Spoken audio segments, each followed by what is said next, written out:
Welcome, everyone, to the Ecopsychology Café. Hello, my name is P.Geo, and I'm the founder of the Canadian Ecopsychology Network, the host of the series. Monica Dragos and I co-created this program. Today, we will be honoring National Indigenous Peoples Day and the Summer Solstice with the founders of the National Healing Forests Initiative, Patricia Stirbys and Peter Croal. But first, I'd like to acknowledge that here in Cape Breton, Nova Scotia, I currently live in the traditional territory of the ancestral and unceded territory of the Mi'kmaq people under the treaties of peace and friendship. I offer gratitude to the Indigenous peoples who live here now and who have lived here for thousands of years, for the legacy of caring for the land, water, fire, and air. I do acknowledge the ongoing impacts of colonization and systemic oppression of the people and the land on which we reside. Today, I invite us to uncolonize our work and widen our systems of care and responsibility. Monica, would you like to share some reflections on the Summer Solstice and National Indigenous Peoples Day? So as I understand it, National Indigenous Peoples Day was chosen to be on the summer solstice because it is the longest day of the year. So that does seem really appropriate that at this time of such abundant light and the light that has been returning since the winter solstice, that I guess I hope would be reflective in the lives of Indigenous people as they continue to kind of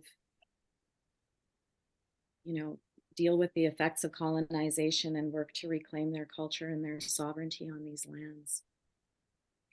We have often done a little bit of a reflection or meditation to start these sessions as a way of kind of grounding ourselves and sinking into the space.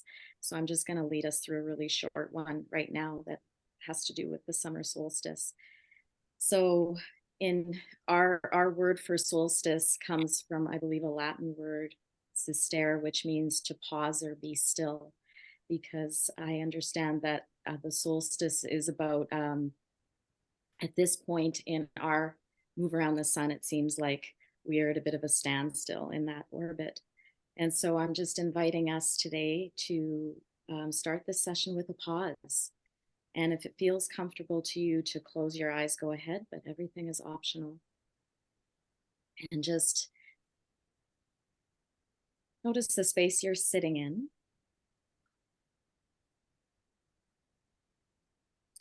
And at this point, I'm just going to acknowledge that I am sitting in a small portion of Treaty 7 territory at the confluence of the Bow and the Elbow Rivers, which to the Blackfoot is Mohkinstsis. And this is a portion of their traditional territory, as well as that of the Tsuut'ina Nation and the Stoney Nakoda Nations as well, the Métis Nation of Alberta, number 3.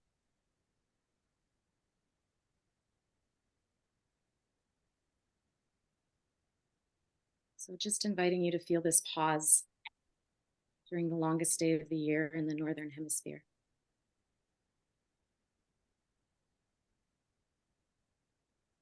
Just maybe even taking a moment just to feel or sense your own heartbeat.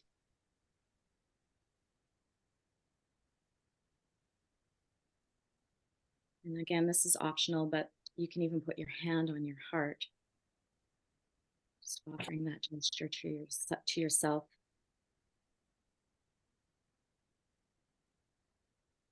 Just connecting.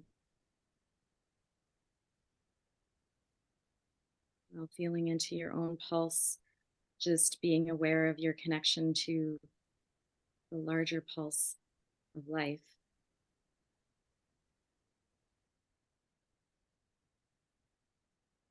And I'll ask a question that has been given to me by the author Toko Turner in relation to the solstice. And she asks, what in your life have you moved too far away from? And what would you begin to like to orbit closer to again?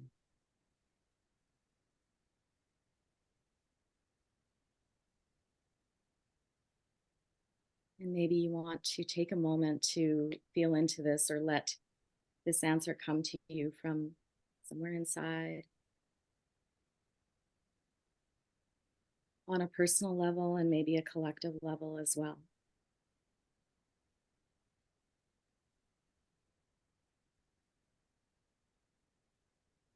Just being open to any impressions that you have, like what comes to you in the form of an image, a word, body sensation.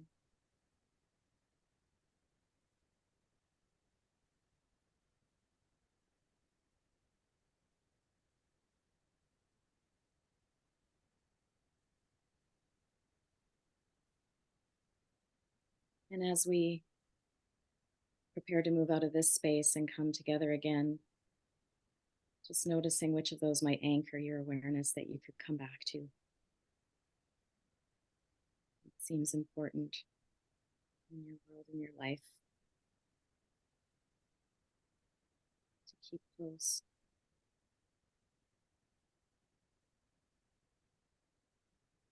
And when you're ready, you can take one deep breath, deeper breath. Just come back into our shared space.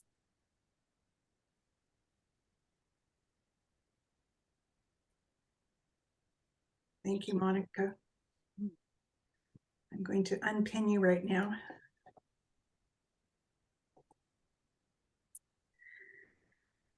So I'd like to introduce our guests now.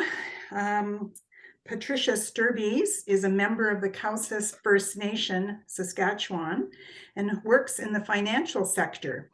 Born and raised in Ontario, she holds a Master's of Laws degree from the University of Ottawa and has worked with Indigenous communities, industry, and government on a broad range of issues. Her goal is to foster positive relationships between Indigenous and non-Indigenous communities that can lead to lasting gains for Canada. Welcome, Patricia. Peter Croal was an exploration geologist for the federal government and later with the Canadian International Development Agency, CIDA, contributing to programs that allowed the development community to do better work with Indigenous peoples, to create more effective impact assessments and poverty reduction programs around the world. Welcome, Peter. I'm so honored that you both are sharing your time and wisdom with us today. Thank you. Is there anything else that you would like to add before we get started? Did I miss anything? Mess anything up? No, that's fine. Yeah, my specialization now is more in Indigenous relations. I've been doing that probably for the last 12 years. So working with various industries: mining, renewable energy, engineering, construction firms, nuclear, and building those relationships between industry and Indigenous communities. So, yeah, that's challenging, but very interesting work. Very good. Thank you. Peter, you got a little any add-ons? Thank you for that opportunity. No, that sounds pretty good. I am officially 10 years from retiring, although today I chose to retire on the solstice, and I don't like that word. These past 10 years have been full of new and fun things, including the healing forest. So to set some context, can either or both of you briefly describe what is the National Forests or National Healing Forests Initiative? So what is it? Yes. Well, I'll start, Peter, and then you can add in. So its initial objective, these are natural green outdoor spaces meant to recognize the children who didn't return from residential schools. It's taken on a couple of other kind of objectives within different communities across Canada. But Peter, I'll leave it to you to add a few things. Yeah, thanks, Patricia. The core description of the healing forest is an outdoor space for healing, reflection, meditation, community building, networking, education, reconciliation. And we say that because to talk about reconciliation inside constructed buildings that were designed by the society that created the trauma of the residential school system in the first place doesn't work. You need to be outside. So that's why we have the National Healing Forest. Super. So to dive it down now a little bit more, I'm really curious about the origin story because I think it's quite fascinating. And I know, Peter, you shared it with us before, like 5 years ago, but can you just kind of, how did this come about? Where did the idea come about? Oh, well, thank you. Very, very briefly, in 2015 in May, just before the release of the National Truth and Reconciliation Report by Murray Sinclair, Patricia and I were on a healing walk in Ottawa with 15,000 other Canadians and survivors and their families and politicians and athletes and just a real wide cross-section of Canadians. And I was thinking to myself, what could I do as a citizen to address some of the 94 calls to action? And I just sort of said to myself, you know, we need green spaces to do this. So I turned to the person on my right who was walking beside me and shared that thought. And that person turned to me and said, I want to help you with that. And that person was Patricia. And I didn't know her really at that time. I actually had met and worked with her sister at CETA. And that's another story. And so we met for coffee and it started from there. In your previous interview with us, you mentioned about the green space, but you also alluded to the fact that the trees really guided you or called to you. Do you remember that at all? Green spaces? Oh, gosh. I don't remember that, but I do know that trees are special. And in my learnings with First Nations peoples in Canada, trees have a particular place, and they're called the standing nation. You know, beings that cannot move, but have very powerful medicines and well, you cannot walk beside a tree without kind of touching the bark and saying, wow, what a great thing you are, you know? Yeah. And I'm curious, Patricia, how did you feel when this stranger just turned to you and started talking? Like, what was it that made you want to proceed and develop and create this initiative? Well, I think the thing that appealed to me was the fact that it was developing something within a natural space. I know what I feel, how I feel when I walk through a forest. So just that feeling just kind of came over me of walking through a forest, and that's why I wanted to be involved in developing what has become the National Healing Forest Initiative. We didn't have a name back then on our first 5 minutes of conversation, but it was really that drew me to it. So the nature piece kind of thing. Yeah. I'm curious, how do both of you see the National Healing Forest Initiative address some of the 94 calls to action? Yeah, I was looking at them, and you know, the first 42 calls to action are legacy. They're related to the legacy issues around residential schools. And then the remainder, the majority are around reconciliation. And I think it has an impact on both of those sections of the calls to action. You know, certainly, you know, this conversation around reconciliation started primarily because of the history of residential schools, and there's a whole other, you know, myriad of kind of horrors, I guess, that happened with Indigenous peoples over the last you know, couple hundred years. But I'd say that it addresses probably all of them, and definitely the sections on reconciliation, and you know, anyone and we'll talk about that a little bit later. Anyone can be involved in reconciliation. So, like call to action number 92 is for corporations to get involved. And so, this is one way they can make a contribution towards a healing forest that's, within the proximity of some of their projects. Peter, did you want to add? Yeah, I think, and well said, Patricia. And there's actually one of the calls to action. I think it's one of the later ones. I think it's 81 or 82. I can't remember now. That says that cities should develop monuments or some kind of public space dedicated to healing, dedicated to reconciliation. And I wouldn't say that a healing forest is in the category of a monument, but it definitely is something that a community can do to honor that call to action and to honor the report and the residential school issues and the survivors and their families. And so there are 16 healing forests now in the country that do just that. Yeah. 16 more underway, and Yeah, we'll talk about that too. Yeah, it's kind of exciting going forward, just communities across Canada have really gotten involved. Right.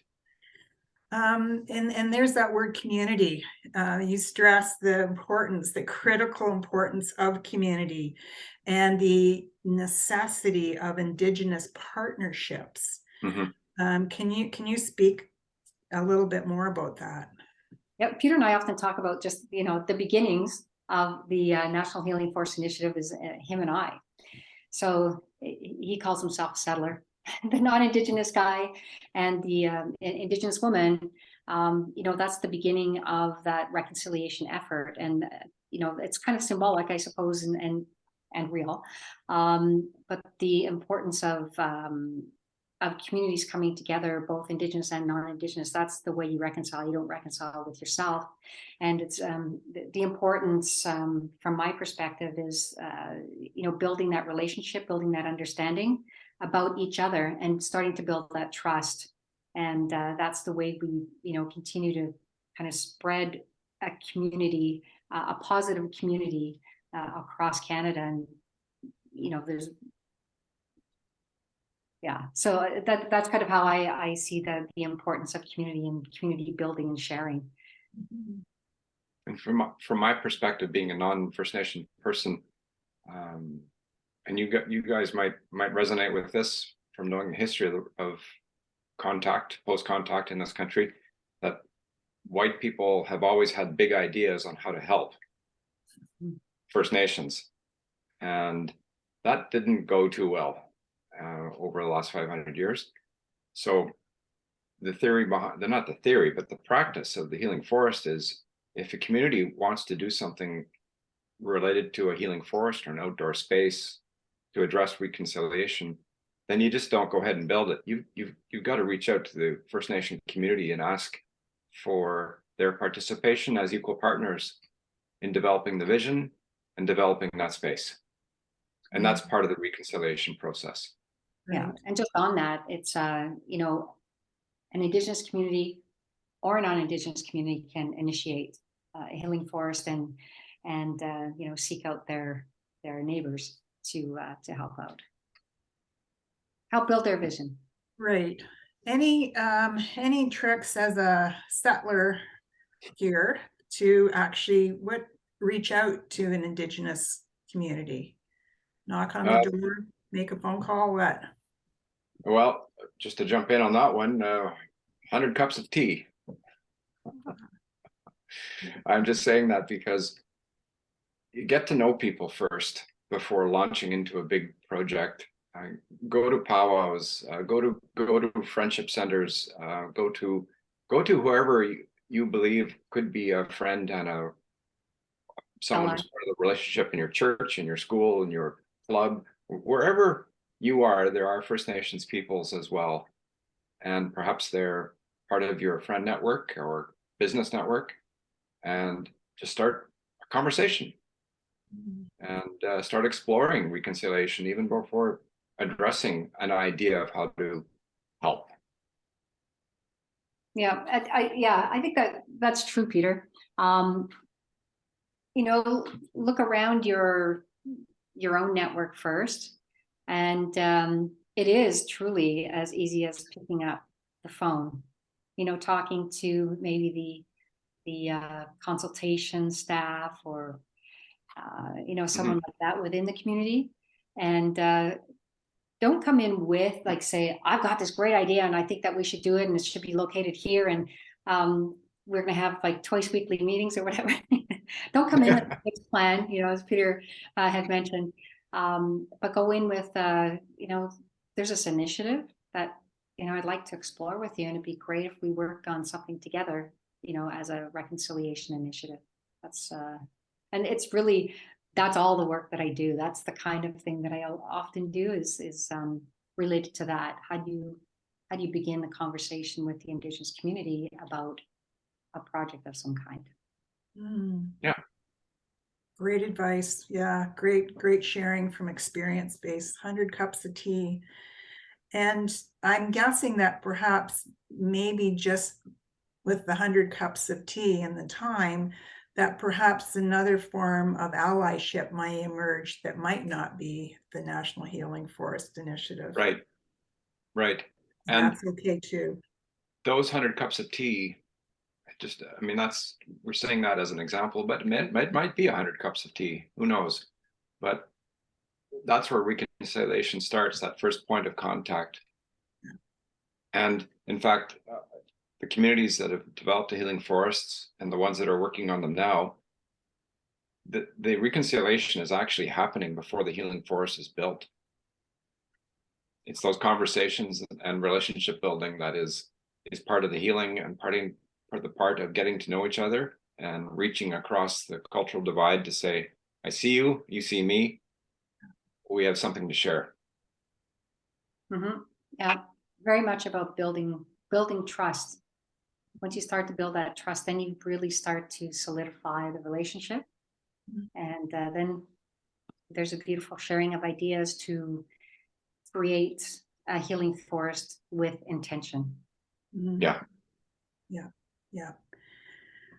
So this kind of leads me into the impacts. You've already mentioned one, Peter, that reconciliation happens even before the forest is built. Do you have other examples or of what are some of the impacts for these healing forests? Oh gosh, do you want to go first, Patricia, on that one? Sure.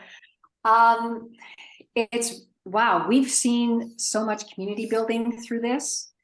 People who may not have come together under any other circumstance joined together for this project, and it's got much broader impact beyond just, say, the organizing committee. For example, we both went to the opening of the Ajax, the healing garden and healing forest at the Ajax Hospital, and that has such an impact on the staff, where the staff can come out and use it for some kind of respite from all the work that they're doing inside the hospital. Mental health patients is a wing that overlooks the healing space. So having those green spaces to look at rather than, say, a parking lot, that in itself is really healing. And then all the people that were involved in the extension, the city staff and everyone who got involved in that, and visitors that come and visit their family in those hospitals, as one example. It's really had those kinds of positive impacts, the learning and better understanding about the history of Indigenous peoples in Canada. That's been really huge.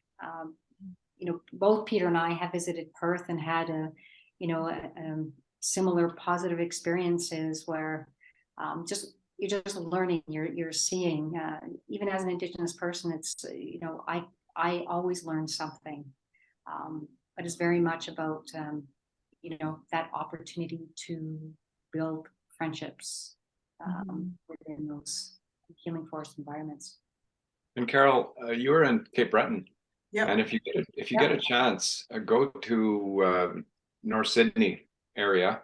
There's a healing Riverside. forest. Pardon Yeah. me? Riverside Public, yeah. Riverside Public School. It's Yeah. an incredible space, as all the other spaces, and the kids that are in that public school use that space every day. Yeah. For learning, not just reconciliation learning, but they just want to be in that space in the forest.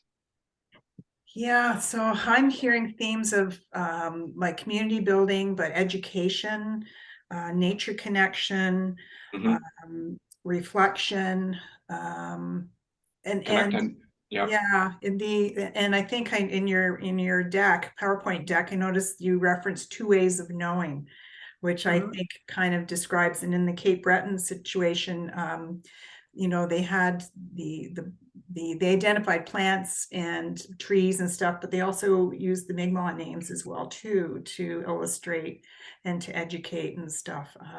So I think those are good.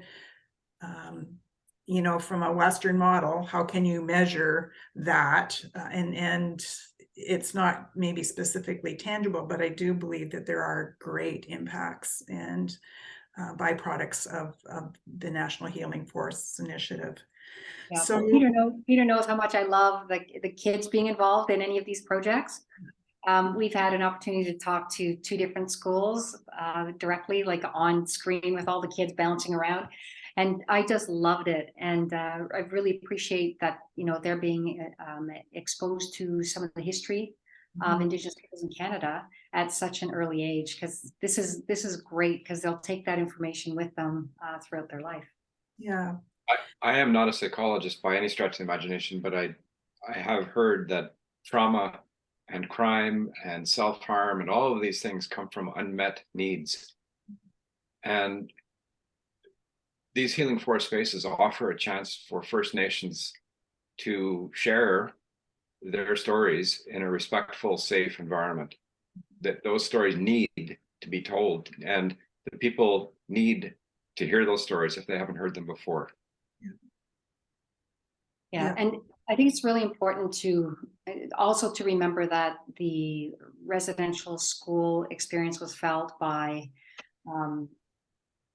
First Nations, Métis, and Inuit peoples, and so it's right across the gamut of the country that it's had a negative impact, and so everyone's feeling that, you know, there's so many families from coast to coast to coast who are still feeling the trauma from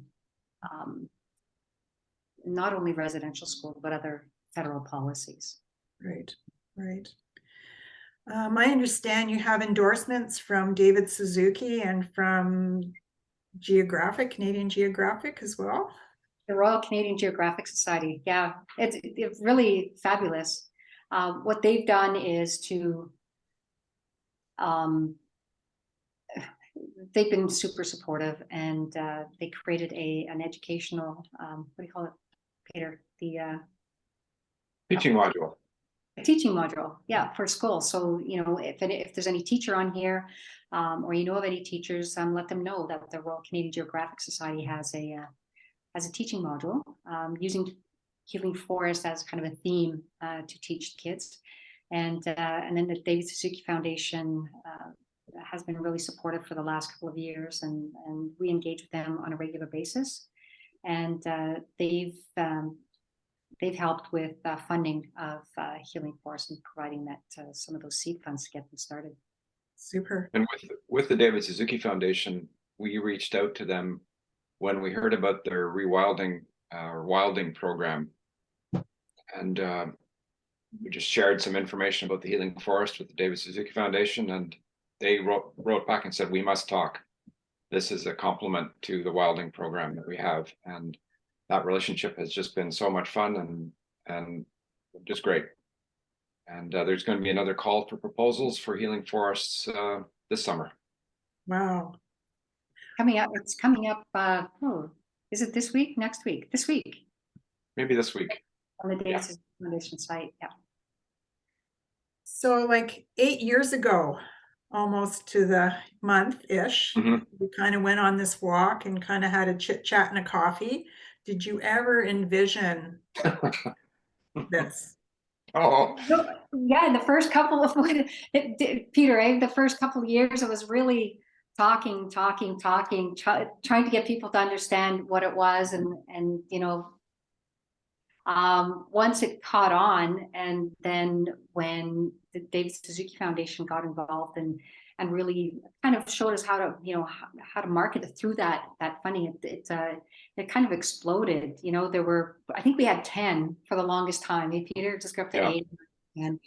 And so no, I don't think that we realized how it would be. We were hopeful that it would expand for sure.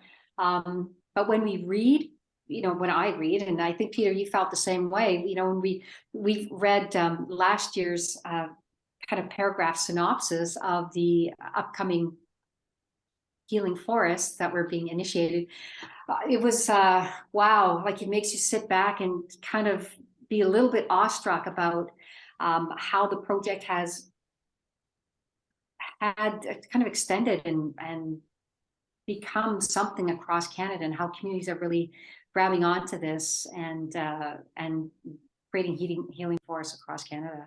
Yeah. And the magic of it is this, that Patricia and I, we don't direct the process from our little cubicles in Ottawa here, our offices. We don't even have legal status as an NGO. We are just two people who came together with an idea, grew that idea, shared that idea, created a website, and that's all we have. And yeah, we're volunteers. It's a fully 100%. Yeah. Volunteer. We have no budget, no office, no forms, it's just the idea. And that's the magic of it. There's no bureaucracy. Yeah. It's all community led and community done. We just have conversations and off people go and do these good things. Yeah. Which I find very inspirational, that it is organic to a great degree, and I'm so grateful that you're role modeling another way of catalyzing community action and reconciliation that doesn't have to have cement walls and big, huge, fancy schmancy websites and application processes and stuff, though. Like, well done, you. Like, yeah, I'm just so happy. It provides the space for people to get together, to talk and build a relationship. Right. Yeah, as you were speaking, Carol, it made me think that the organic way that these are developing is just perfect for what these reconciliation projects are meant to be. It's not something that you can't force a relationship, and so the time it takes is the time that it takes sometimes, and the patience of reaching out to an Indigenous community and finding the contacts within that community is really important. You just go at it and start to build that relationship. Yeah. So wrapping up kind of thing, how does one in simple steps start or create a national healing forest? I think we talked about the first step, which is connecting with your network, reaching out to someone in your neighboring Indigenous community, or if you are an Indigenous community, reaching out to the municipality or the town, and finding out, within your own network, just finding community members who are interested in a reconciliation initiative like this. I think that's the very first step. Like-minded people wanting to move forward with this kind of project. Yeah, it could be in the church, it could be in your school, it could be your professional association, but it's just, as Patricia said, going to people with a willingness to learn about each other and a willingness to develop together a project. And as you said, Carol, maybe it's not a healing forest that is the result. It could be something else. Fine. If that spawns a reconciliation initiative in a community, great. That's wonderful. Yeah. So getting together, meeting, planning together. That's the important piece. building, with using, each other's visions and coming up with a project that meets everybody's needs and everybody feels included. I think that's really important. They can be large spaces, small spaces, on private lands within municipal parks, as there are, Perth, the Perth Healing Forest, always getting permissions, of course. And then, just seeing how it all unfolds, and the David Suzuki Foundation funding program is there as well, just to kind of kickstart the seed with some seed dollars. Super. And I've your website, which we've circulated and will continue to circulate, definitely has got some really good steps and some excellent examples of how to do that kind of thing. Do you have any favorite healing forests or healing forests that stand out a lot to you? Oh, we can't favor one over the other. And I know you can't pick your kids, like. There's some amazing ones, and I think because they are so different, the Winnipeg Healing Forest is meaningful. It was very much a design space, and it was initiated with the guidance of a woman who has since passed away, so that it's still kind of touching, knowing that she had been there to initiate such an amazing project within Winnipeg. And of course, Riverside Public School, or any school that wants to initiate a healing forest, I'm always there, for the kids. And Perth I visited, and I really like what they've done as far as programming on an annual basis. On September 30th, National Day for Truth and Reconciliation. There's a couple of them for me. Peter?